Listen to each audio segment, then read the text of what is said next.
rasgos culturales que definen a España y Portugal se los debemos en parte a los musulmanes que se asentaron en estas tierras hace más de 10 siglos. Numerosos hábitos y costumbres de Al-Ándalus se han convertido en tradiciones muy arraigadas en la península ibérica. De nuestros antecesores andalusíes hemos heredado juegos de mesa, platos que degustamos todos los días y multitud de palabras y expresiones se las debemos a ellos. Además, lograron producir libros a gran escala y revolucionaron la forma de vestir y de peinarse de aquella época. Hoy vamos a conocer el origen de muchas de nuestras costumbres. Vamos a descubrir la gran herencia cultural en Al-Ándalus, el legado.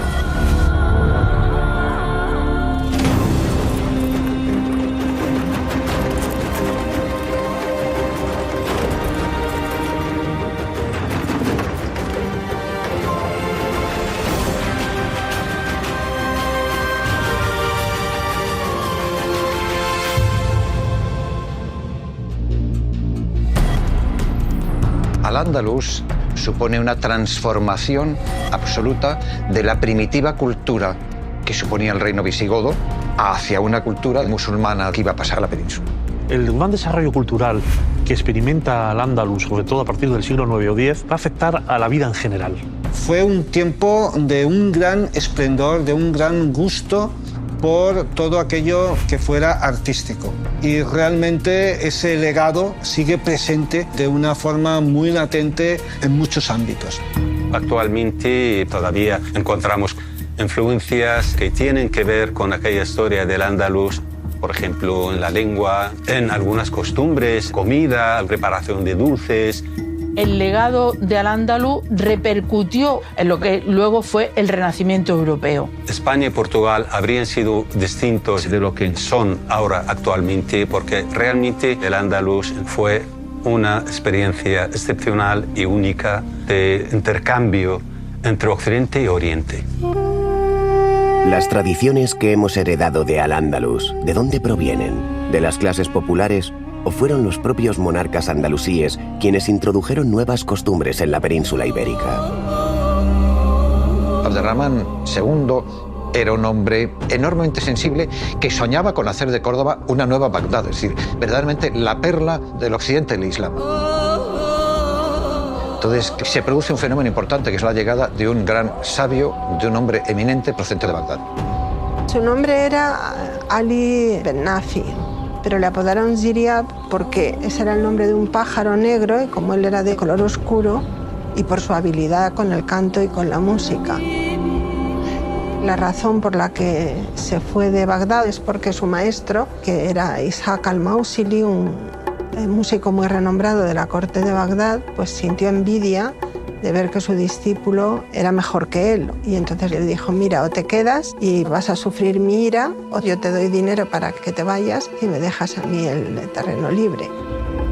En el siglo IX, cuando Ziryab llega a Córdoba, a su paso por la calle siembra admiración, vestido de colorines y con plumajes. No se había visto a gente vestida así, tanto él como sus hijos, como sus mujeres. Era un personaje absolutamente extravagante porque, entre otras cosas, le importaba mucho la vestimenta y porque viene de una sociedad ya muy sofisticada, como era la de Bagdad, en Oriente Medio en aquellos tiempos. Él llega a una sociedad todavía un poquito más pacata. No me esperaba que mi llegada a Córdoba generara tanta curiosidad. Los andalusíes murmuran entre ellos al verme pasear con mi sofisticado y a la vez sencillo gorro de astracán calado hasta las cejas, mi barba recién teñida de aleña y los intensos aromas que desprendemos tanto mis mujeres como yo, fruto de mis fragancias de flores. Es recibido por Abderramán II, que descubre en él a una persona a la altura de sus ambiciones. Ziryab propone al emir proclamar un calendario de la moda. Los colores tienen que conjuntar con las estaciones. Entonces él prescribe colores más apagados para el otoño y para el invierno. Llega la explosión de la primavera, vistámonos de colorines. Ese calendario de la moda, el primero que lo adopta es el monarca Abderramán II y también los andalusíes. Empiezan a seguir el calendario de la moda de Ziryab, que es lo que hacemos hoy día. Abderramán II halla en Ziryab evidentemente la persona adecuada para que transforme la sociedad andalusí. Y por lo tanto con él llega toda una ola de renovación de la vida cortesana. Además de cambiar la forma de vestir de los andalusíes, Ziryab fue el responsable de imponer otras costumbres de las que aún disfrutamos hoy en día.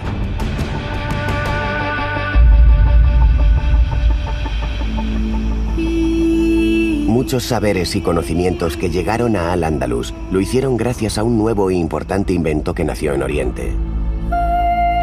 El papel se introdujo en la península ibérica hacia el siglo X de nuestra era. Se cuenta que en el año 751, en una batalla cerca de Samarcanda, hacen prisioneros a unos chinos que sabían fabricar el papel y lo aprenden de ellos. Y enseguida vieron las posibilidades que ofrecía. El papel es mucho mejor, más dúctil y es 10 veces más barato que el pergamino. Y eso fue una revolución porque permitió una mayor producción de libros. Entonces es el gran aliado de una revolución cultural como la que se vivió en el Al-Ándalus en ese tiempo. En el siglo X ya debían haber molinos papeleros. El más conocido es Xàtiva, que ya en el 1150 se conoce como un centro papelero de gran calidad que exportaba a todo el Mediterráneo. Y ahí sí que empieza la gran expansión del papel a toda Europa. La producción de escritos en el mundo islámico aumentó considerablemente gracias al papel. ¿Cómo eran aquellas hojas en las que se plasmaban sus conocimientos? ¿Cómo las fabricaban? ¿Eran similares a los folios que utilizamos todos los días? La materia prima del papel hispanoárabe del Al-Ándalus eran trapos que podían ser cuerdas, redes de pescar, etc. El principio del papel es descomponer lo que es un tejido y dejar las fibras sueltas para mezclarlas en agua y una vez en agua volverlas a reunir, pero ya con otra estructura. Y sobre la superficie de este molde quedan depositadas esas fibras del trapo. Y aquí tenemos esta hoja de papel de trapos. Cuando ya estaba seco, se procedía a bruñir con una piedra para darle ese brillo que es característico del papel hispanoárabe. Si comparamos este folio del siglo XIII a unos papeles contemporáneos, vemos que aquí hay blanqueante óptico para hacerlo más blanco, porque es la demanda de que todo sea blanco e inmaculado, y aún que hay un gran salto de tecnología, pero el secado, el prensado es el mismo, no ha cambiado en absoluto, y esto es maravilloso. De estos papeles nacían libros que eran recibidos con los brazos abiertos por la clase alta e intelectuales andalusíes. ¿Dónde se guardaban la mayoría de ellos? ¿Existían bibliotecas en la península ibérica como ocurre en la actualidad?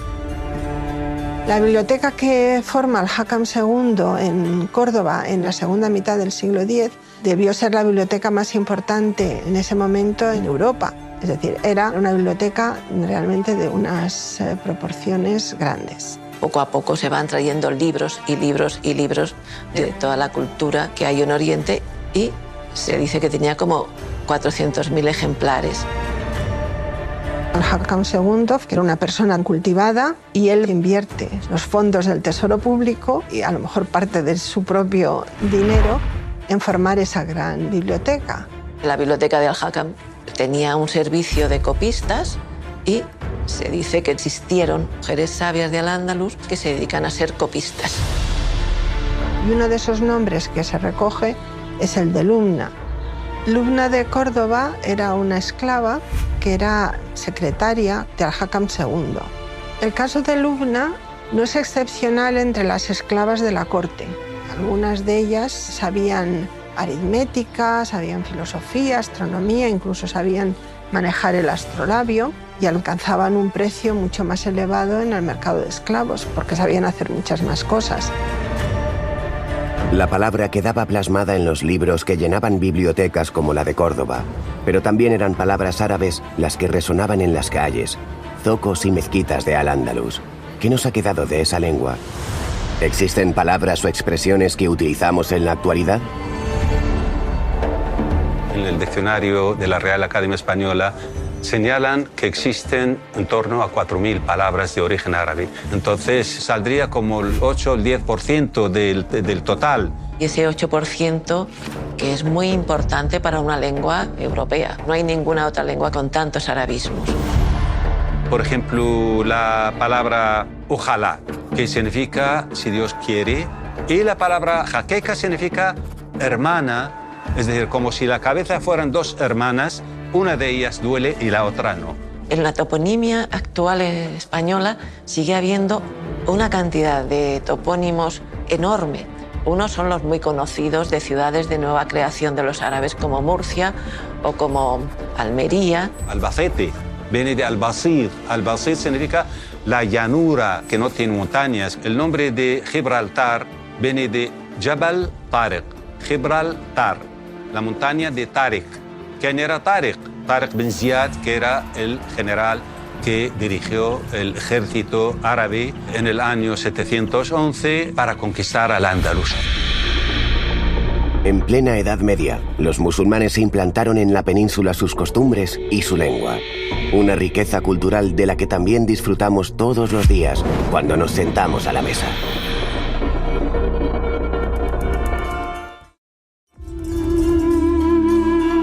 La gastronomía ibérica está basada precisamente en la riqueza de la cocina de Al-Ándalus, que es fabulosa. Ellos tenían toda la sabiduría de la cocina romana, que era a su vez heredera de la griega y de la sumeria, y además la riqueza culinaria de Irán, y todo eso junto, al combinarse con la cocina que quedaba aquí de los visigodos, se convirtió en un prodigio de gastronomía que ha sido fundamental para la cocina actual española y europea. Esta nueva manera de alimentarse, fruto de la fusión de varias culturas, también venía acompañada de los modos refinados y protocolarios que estaban de moda en Oriente. Siria trae con él de Bagdad la primera oleada de refinamiento de costumbres orientales. Una de las cosas que observa Siria es que en la corte se bebía con metal. Esto da sabor al vino, que se bebía vino, y no permite ver su color. Por lo tanto, lo primero que tenemos que hacer es importar cristalerías. Se hace un acuerdo con Bizancio y se importan de la corte bizantina. Y además manda fabricar manteles de cuero repujado, pulido y teñido en colores. Entre otras cosas que Ziryab observó en la corte de Abderramán II es que, claro, al estilo de la época, se comía en absoluto desorden. No entiendo esta forma caótica y desorganizada de comer en estas tierras, marcada por el gusto del cocinero o del comensal. Para mí, los platos y los alimentos necesitan de un orden para su exquisita y saludable degustación. Ziryab propone el orden de los platos. Se empieza por sopas, ensaladas, que son ligeros y que se digieren antes. Y después entran los pescados, entran las carnes y entrarán los dulces. Es un concepto hoy muy moderno, es decir, no se podía poner en la mesa todos los platos ahí en un revoltijo, como sí se ponían en los cristianos. Entonces, Ziryab importa algo que lo seguimos utilizando en la actualidad. El primero, segundo y postre tan típicos de la gastronomía de España y Portugal tienen su base en el orden de los platos que se servían en las mesas de las clases altas andalusíes. A esta nueva forma de comer se unieron alimentos que nunca antes se habían visto en la península ibérica. Los musulmanes introdujeron en la península ibérica una cantidad enorme de verduras, como la berenjena, que venía de la India y llegó a través de Bagdad.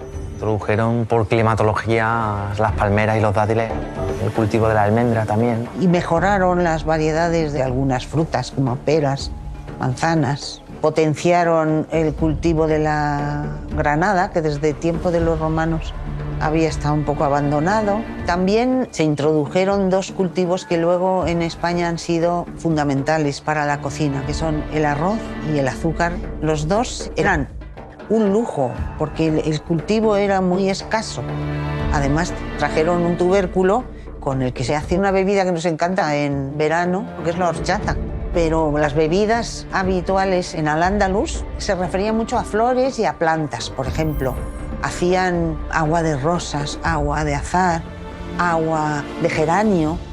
También luego hacían esencia de todas esas flores, porque podían hacerlo, porque trajeron el alambique, ¿no? Este invento que ha llegado hasta nuestros días, ¿qué supuso para la sociedad andalusí? ¿Para qué usaban el alambique? Los hispanoárabes trajeron a la península el alambique, más con intención de farmacopea que para conseguir alimentos o bebidas. Pero fueron los primeros que en Córdoba y alrededor del siglo XII fueron capaces de aislar con el alambique, que era un aparato que habían traído de la China, el alcohol. Y le dieron el nombre por el que se conoce en el mundo entero, que en hispanoárabe era al-kuhul, que hemos convertido en alcohol. Todas nuestras bebidas espirituosas vienen de ese descubrimiento. El alambique que llegó a la península ibérica de la mano de los musulmanes de la Edad Media es el responsable de que cientos de licores que se fabrican en todo el mundo sean una realidad. Además de este artilugio utilizado por los andalusíes, hemos heredado un sinfín de ingredientes presentes en la gastronomía de España y Portugal. Pero ¿qué recetas se inventaron en Al-Ándalus? ¿Eran ricas y variadas? ¿Cuáles han llegado hasta nosotros?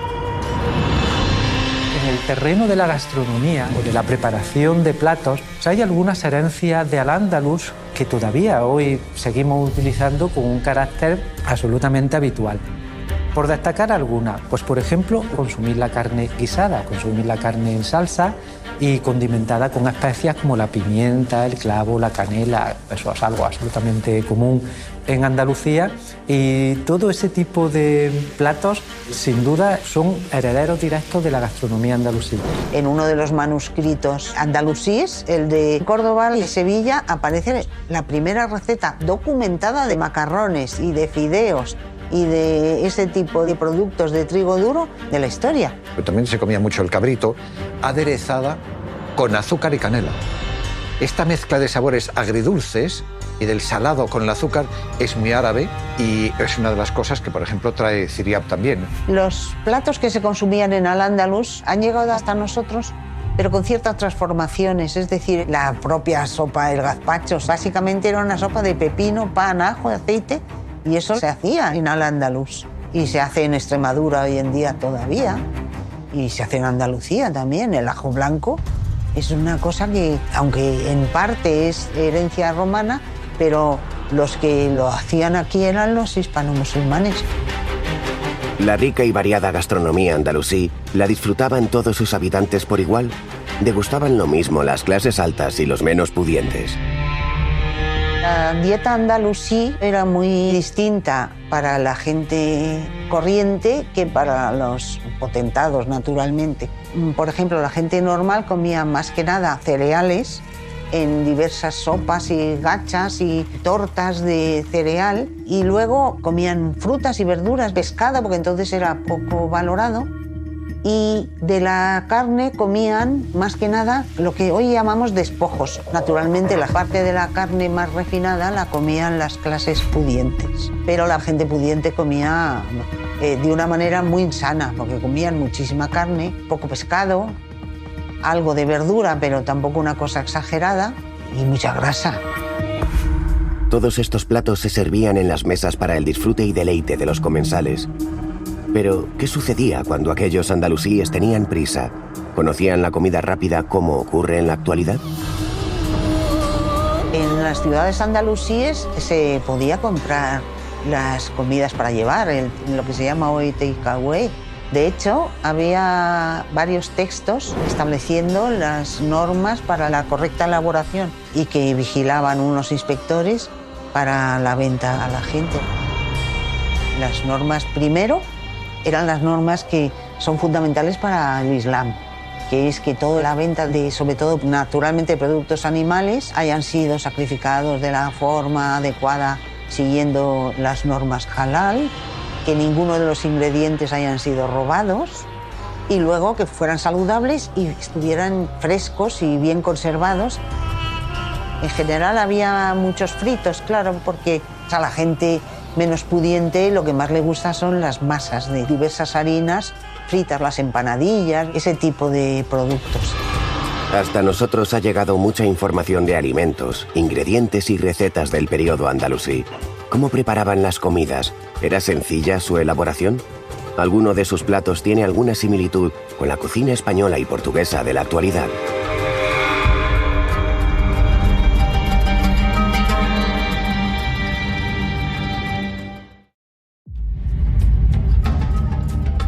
En la Edad Media, la cocina que había en el momento de Norte de Europa se comía como se podía y no había un patrón en el sentido de hay unos ingredientes, una forma de elaborarlos y un recetario, ¿no? Entonces los andalusíes eran muy adelantados en ese sentido, ¿no? La cocina andalusí transformó en gran medida la manera de comer en la península ibérica. ¿Cómo eran sus recetas? ¿Cuáles eran sus platos típicos? Vamos a preparar una mazamorra del estilo del Al-Ándalus que se cocinaba en la época, con ingredientes como el pan, fruto seco, ajo, sal fina, aceite de semillas, leche, agua y vinagre. En Al-Ándalus hacían con almendra, pero en este caso lo vamos a hacer de piñón, que también se utilizaba para darle densidad a guisos. Este plato en particular sería el antecesor del salmorejo, pero sin tomate. Este plato es un plato popular de la época que se comía tanto en casas populares como en palacios. Es una receta muy calórica, digamos, para la gente del pueblo, hablando en el sentido de gente del pueblo, pues las personas que iban al campo o se dedicaban a otras acciones que no tendrían nada que ver con la corte en este caso, ¿no? Y bueno, en la corte pues los vestían ya de otra manera, o le metían rosas, o le metían azahar, o jugaban un poquito a otro tipo de cosas, ¿no? Esta mazamorra, no tan rústica, más triturada, más fina, se suele tomar en la actualidad en la ciudad de Córdoba, y aquí la tenemos en clave moderna. Esto es un ejemplo muy claro de que el legado de Al-Ándalus sigue más vivo que nunca, ¿no? Dentro de nuestra esencia, dentro de nuestra cultura y sobre todo dentro de nuestros platos y de nuestros sabores. La gastronomía portuguesa y española presenta gran variedad de dulces y postres. ¿Esta riqueza culinaria se la debemos en parte a los andalusíes? Al-Ándalus nos dejó una herencia dulce. Ellos trajeron la teoría de los almíbares, que son fundamentales en la repostería actual y que son la base de la confitería. De los dulces habituales en Al-Ándalus nos han llegado, por ejemplo, fritos como los pestiños, dulces como la torta de almendra de Alicante, que es a base de almíbar y almendra. El mazapán y el turrón navideño se lo debemos a nuestros andalusíes sin duda, con este manejo de la almendra, la yema de huevo, la miel, el azúcar. También nos trajeron la masa básica de lo que es el churro, o sea, es decir, harina escaldada en agua con algo de grasa. Eso es un churro. Como postre mítico que debemos al Al-Ándalus, desde luego está el arroz con leche, porque solo es posible con el azúcar refinada y con el arroz que ellos trajeron a la península. O sea, en lo que se hacía en aquellos años en Al-Ándalus es fundamental para la repostería española y europea actual. Sabemos que los musulmanes modificaron las tradiciones gastronómicas de la península ibérica. ¿También lo hicieron con los utensilios que usaban para comer o beber? La cerámica es uno de los elementos que mayor desarrollo tuvo en el mundo islámico. La novedad de la cerámica andalusí, que la podemos considerar desde el siglo IX, es la introducción del vidriado. Los primeros vidriados que se hacen en toda Europa es en Al-Ándalus. Esa cerámica andalusí gustó tanto porque tiene unos colores brillantes, una combinación de colores muy contrastados, muy fuertes, que permite reproducir no solo motivos geométricos, también motivos ornamentales, como paisajes o como figuras del mundo animal o del mundo humano. La cerámica de Al-Ándalus supone un gran avance respecto al anterior porque las cocciones se manejaron muchísimo mejor. Va a permitir tener vidriados de magnífica calidad, es decir, una pieza que sea impermeable. Y eso los hace ser no porosos, con lo cual la higiene es muchísimo mayor. La cerámica vidriada se popularizó tanto a lo largo de la época medieval que acabó formando parte de la sociedad cristiana. Y hoy día esa cerámica típica española que vinculamos con la cerámica tradicional de Teruel, la cerámica tradicional de Valencia, de Granada, de Sevilla o de Talavera, pues muchas veces olvidamos que hemos hecho nuestra la cerámica que fue andalusí. A la cerámica presente en la mayoría de las mesas andalusíes se le unió un material duro y perecedero que seguimos usando en nuestra vida diaria. Hay producción de vidrio en época visigoda, menos que en época romana, pero se suele decir que la generalización del vidrio en la península ibérica ocurre en el siglo IX, coincide con la presencia de Ziryab en la corte y tuvo una gran influencia en la vida cortesana. La producción era muy amplia, ante todo los vasos para beber y botellas con asas o sin asas y objetos pequeños, los inventarios. La aportación que hace el vidrio andalusí es sobre el repertorio de formas, como los vasos, por ejemplo, de mesa, la introducción de modelos orientales, modelos decorativos, modelos formales y la multiplicación de las técnicas ornamentales, los esmaltes, el vidrio tallado, todas las técnicas que se practicaban en Andaluz han llegado hasta nuestros días en zonas como Venecia, Murano y La Granja aquí en España. En muchos lugares de España y Portugal, las técnicas de fabricación de vidrio que ya se utilizaban hace más de 1000 años siguen vigentes en la actualidad. Como sucede hoy en día, la gastronomía se encontraba seguramente entre los principales motivos de disfrute entre los andalusíes. Pero ¿con qué otras actividades se divertían? ¿Tenían alguna manera singular de pasárselo bien?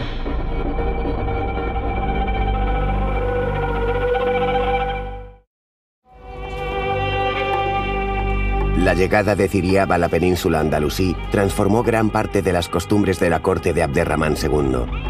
Además de cambiar la forma de vestir y de sentarse a la mesa, introdujo un nuevo concepto de belleza corporal. Ziryab está dispuesto a transformar también el aspecto físico de las personas y por eso trae una serie de ideas de Oriente Medio y dice: Majestad, voy a fundar, con vuestro permiso, lógicamente, una casa de la belleza.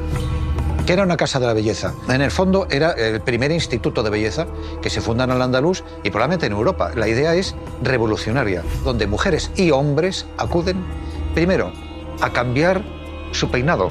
En los hombres se les hace raya al medio, se les riza un poco, se divide en dos y tiene que tener un determinado largo.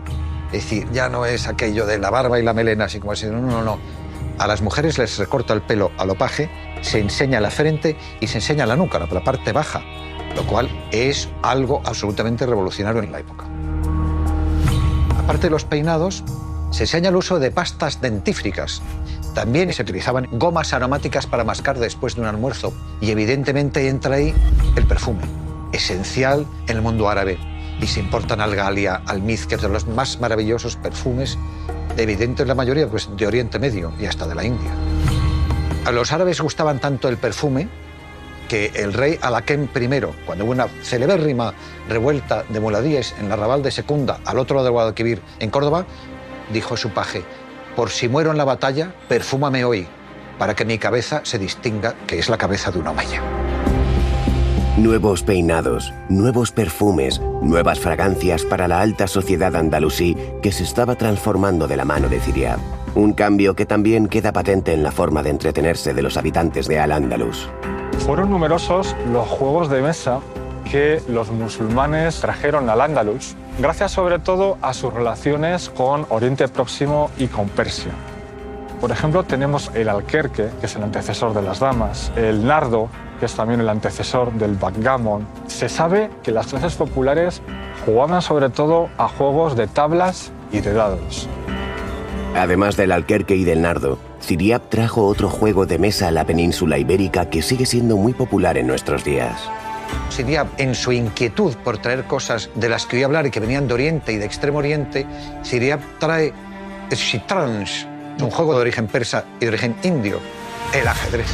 El ajedrez es un juego de estrategia militar, es un juego de guerra y practicándolo se demostraba la inteligencia, el carácter táctico y estratégico del noble andalusí. Era un juego para militares y para príncipes, para aprender a refrenar sus impulsos y saber ganar la batalla. Es decir, siembra a lo lejos para ganar la batalla final. Si pierde este peón porque estás ganando la batalla contra el enemigo. Así que podemos diferenciar que ajedrez era sobre todo para la clase alta e intelectuales andalusíes, mientras que el resto de juegos eran practicados por el conjunto de la población. Muchos de los reyes cristianos aprendieron a jugar al ajedrez y se preciaron de grandes jugadores, como Alfonso VI de Toledo. Tenemos varios ejemplos de partidas históricas. Por ejemplo, en el 1078, Alfonso VI baja con un gran ejército a conquistar Sevilla. Porque este año Sevilla se retrasa en el pago de su tributo anual y Alfonso VI acampa con sus huestes al otro lado del Guadalquivir. Y entonces a Benamar, que era visir del rey Al-Mutamid, se le ocurre una estratagema para evitar que ataque la ciudad. Manda a fabricar el más maravilloso tablero de ajedrez que puede imaginarse entre los artesanos sevillanos, con nácar y maderas odoríficas, con figurillas de marfil y de incrustaciones, etcétera, etcétera. Entonces, Abenamar pasa al campamento del rey, le deja ver el ajedrez. Alfonso VI se enamora del ajedrez. Y Abenamar le propone jugar una partida, con una condición, que si gana Alfonso VI, él se queda con ese tablero tan valioso. Pero que si gana Benamar, él le va a pedir algo y que el rey tendrá que cumplir. La partida se lleva a cabo y Abenamar gana. Y el rey, muy enfadado, le pregunta: ¿y ahora qué deseas, Abenamar? Una cosa muy simple, majestad. Se os paga vuestro tributo y retiráis al ejército de Sevilla y os volvéis a vuestra casa en Toledo. Y así es como ocurrió. El rey no conquistó Sevilla, aunque sí recibió parias del rey Al-Mutamid. En la actualidad, este juego que los musulmanes introdujeron en Europa está reconocido en 156 países como disciplina deportiva. Además de ser grandes amantes de los juegos de mesa, ¿practicaban los andalusíes algún otro tipo de deporte o actividad física como hacemos hoy en día? Había una gran diferencia entre los juegos que practicaban las clases bajas y la nobleza. Entre las clases bajas han llegado alguna noticia, no muchas, de que practicaban, por ejemplo, juegos de pelota, practicaban diversos tipos de lanzamiento, como honda, cantos, flechas con arco. También hacían danzas y carreras de velocidad, entre otros deportes. En cambio, la clase noble andalusí, los gobernantes, practicaban sobre todo deportes ecuestres, que estaban relacionados con su función, que al fin y al cabo era sobre todo militar. Deportes relacionados con la caza, con el dominio del caballo y luego con practicar las destrezas militares. De todos los juegos que practicaba la nobleza andalusí, uno que era novedad en la península ibérica fue el polo, o Sablayan, que era el nombre persa de este deporte. Se sabe que la familia omeya, cuando gobernaba en Damasco, ya practicaba allí el polo, tanto en el Palacio de Damasco como en todos los que tenía alrededor, en Siria. Y es muy probable que precisamente aquellos que fueron supervivientes de la matanza de los omeyas en el siglo VIII, encabezados por Abderramán I, trajeran ya la práctica del polo a Al-Ándalus. Y su costumbre tampoco fue en este caso tomada por la nobleza cristiana. Así que hoy en día el polo que realmente se juega es el que de nuevo volvió a introducirse a partir del Imperio Británico tras tener conocimiento de él en Persia y en la India. El polo es un deporte que se sigue practicando en el siglo XXI. En Andalucía existen una veintena de equipos que disfrutan de este juego a caballo. En Al-Ándalus la presencia de este animal es innegable. Existen multitud de referencias ecuestres en los textos andalusíes. ¿Qué papel jugaban los caballos en aquella sociedad? ¿Eran diferentes a los que cabalgaban por los reinos cristianos?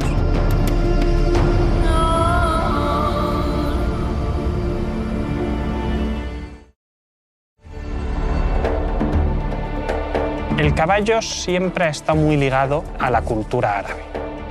Cuando se introduce la nobleza del califato en la península ibérica, introducen también sus caballos, caballos ornamentales, caballos de belleza. El árabe siempre le ha dado una importancia suprema al caballo. El caballo andalusí era una mezcla de caballos de la península arábiga, de caballos del norte de África y de caballos existentes en la península ibérica. La diferencia entre los caballos de los andalusíes y los cristianos era un poco el medio de vida de cada uno. Los andalusíes eran caballos muy ligeros. Es un caballo acostumbrado a las altas temperaturas del desierto de día y a las bajas temperaturas del desierto de noche, a no beber, a tener que estar galopando con los 40 grados que puede hacer en el desierto. Entonces, el caballo andalusí era un caballo resistente, un caballo ágil, un caballo veloz. El andalusí es un caballo en general más pequeño, mucho más ligero, con cascos más pequeños. Y luego el caballo de los territorios castellanos eran caballos que se usaban más como caballo de carga o llevaban jinetes que llevaban armaduras, con lo cual se necesitaba caballos de más cuerpo y de más fuerza. En la sociedad andalusí, ¿quiénes poseían estos animales? ¿Qué significaba tener un caballo? La importancia del caballo en Al-Ándalus era enorme, porque era una demostración de riqueza. Cuantos mejores caballos y más caballos se tuvieran, quería decir que tenías tierras porque podías alimentarlos. O sea, era un estatus. Siempre estaba muy bien visto que con una embajada a negociar con un reino enemigo o un reino neutral se les enviase regalos. ¿Qué mejor que regalar un semental de tus cuadras? Entonces, esa funcionalidad ornamental de diplomacia social para las clases altas. Las clases bajas, obviamente, tenían caballos, pero no eran los mismos caballos. El caballo que labraba la tierra no era el caballo que hoy en día podemos pensar que es el caballo árabe. Porque no sirve, porque su morfología lo impide, básicamente, es pequeño. Los musulmanes llegaron a Europa montados en sus caballos árabes, unos animales que los acompañaron durante su estancia en la península ibérica. ¿Pero qué ocurrió con esta raza equina? ¿Se marchó junto a sus dueños cuando los reyes católicos tomaron Granada? ¿O por el contrario, sigue entre nosotros como muestra del legado andalusí? La desaparición de Al-Ándalus en España, en la península, no quiere decir que desapareciera el caballo. Al revés, ese caballo se los quedó en España. Ese caballo andalusí fue absorbido por los reyes católicos y podríamos decir que tuvo un papel fundamental en el desarrollo del caballo pura raza español. El pura raza español tiene como parecido al caballo andalusí de aquella época su tamaño, su valentía, su agilidad y su resistencia.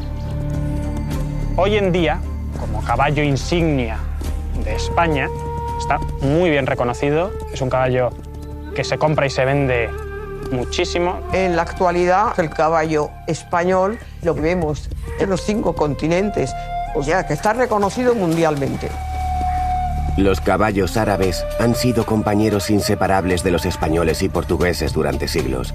Un animal muy ligado a la cultura ibérica, que en muchas ocasiones es protagonista de festejos y celebraciones en la península ibérica.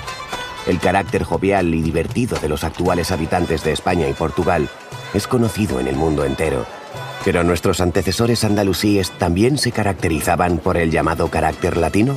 Era una sociedad extrovertida, como la española o portuguesa. El legado de Al-Ándalus ha forjado en gran parte el carácter de españoles y portugueses. En Al-Ándalus se celebraban las fiestas conjuntas. El Mehraján árabe lo celebraban los mozárabes, se mezclaban las fiestas. Incluso el cumpleaños de Jesucristo lo celebraban los musulmanes. Entonces ya se montaba un sarao, música por el medio, baile, canto y vino. El carácter, sobre todo andaluz, y ciertos rasgos del carácter levantino están muy relacionados con el carácter árabe. Es decir, en Levante, la afición a la pólvora, en las fiestas valencianas, por ejemplo, y además ese genio del andaluz, esa risa, ese lenguaje poético, esa gracia para sacar punta a las cosas, en gran parte procede del legado andalusí, de la convivencia de siglos. Esta sociedad andalusí abierta y divertida ya disfrutaba de la fiesta y de la música como lo hacemos hoy en día. Además de cambiar muchos de los hábitos de la época, Ziryab también fue un afamado músico de su tiempo. Pero ¿qué relevancia tuvo más allá de los usos y costumbres? ¿Cuál fue su aportación al mundo de la música? Ziryab fue muy importante en la música de Al-Ándalus como el gran transmisor de la música oriental al contexto de la corte emiral en Córdoba. Ziryab era un hombre muy culto y nos cuenta Ibn Hayyan que conocía de memoria más de 10.000 canciones con sus tonos y melodías. Lo primero que hace Ziryab a su llegada en Córdoba, después de percibir un fabuloso estipendio del monarca, un sueldo mensual, una gran vivienda, etcétera, etcétera, es fundar una escuela de música que podríamos definir como el primer conservatorio privado de música en Al-Ándalus y seguramente en toda Europa, porque ante todo era músico. Y evidentemente él quiere dejar su legado. ¿Cuáles eran las pruebas que se hacían en la selección de los cantores? Es decir, él hacía una serie de pruebas en las que veía hasta qué punto les hacía elevar la voz, es decir, una serie de tonalidades, para comprobar si realmente tenían facilidades para el canto. Si no veía cualificaciones para el canto, los expulsaba sin dilación, sin miramiento, porque lo que él quería es crear una escuela de buenos músicos en Andaluz, que tuvo enorme éxito. Muchísima gente salió como cantantes muy reputados de la escuela de Ziryab y se los rifaban los nobles y la realeza para cantar en sus fiestas. todos los saberes musicales que transmito son la esencia que cualquier cantor debe poseer. Enseño respiración diafragmática, ritmo, vocalización y también la manera de memorizar cualquier melodía. Estas puertas están abiertas a ricos, pobres y esclavos, pero eso sí, todos deben tener una voz acorde a las exigencias de mi escuela. Llama la atención que formaban parte de esa escuela esclavas cantoras que las preparaban para luego servir de intercambio entre los propios emires y entre los propios reinos fronterizos. Es decir, que si un príncipe musulmán tenía como gobernante fronterizo a un gobernante cristiano y había una celebración o le debía un favor, le podía regalar una de sus esclavas favoritas. Además de fundar la primera escuela de canto, que supuso la llegada de Ziryab para la música de Al-Ándalus.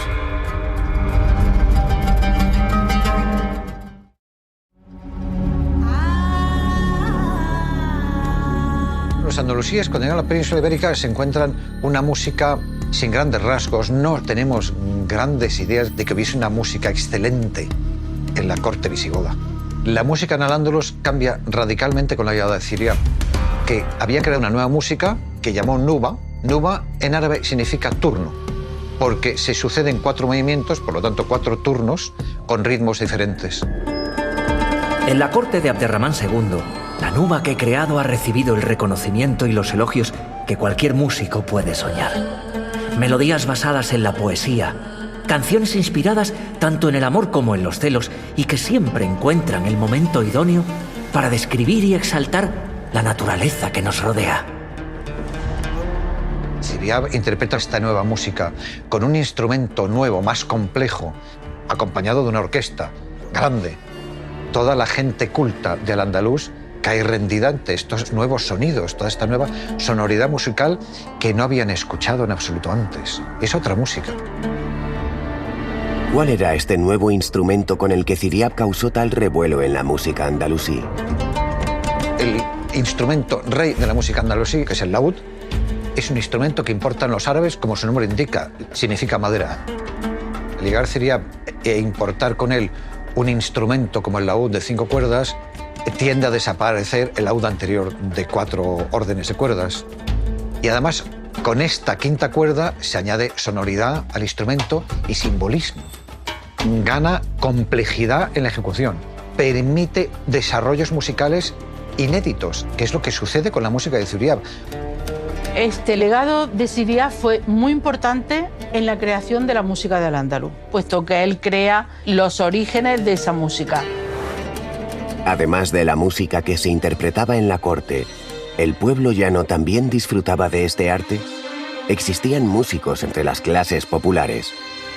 La música popular en Al-Ándalus era muy rica porque convivían diversas culturas. Estaba por una parte la música visigoda, también restos importantes de la cultura bizantina y los judíos que tienen también su propia música y va a ser una comunidad importante en Al-Ándalus. Y por supuesto la que traían los árabes del norte de África y de Oriente. Y entonces la música andalusí tiene por un lado un sustrato occidental perfumado, muy perfumado de Oriente, ¿no? La música popular se desarrolla en la calle, en las casas particulares, y es una música que se hacía para las fiestas, para las bodas, para los nacimientos, para una serie de momentos tanto de la vida personal como colectiva. Y es una música muy diferente, donde la percusión y la improvisación son muy importantes. La música estaba muy arraigada entre todas las capas sociales andalusíes. ¿Qué instrumentos musicales utilizaban para acompañar a sus cánticos y melodías? Los instrumentos musicales que trajeron los árabes tuvieron una gran influencia en España y en Europa. En Al-Ándalus había diversos tipos de músicos.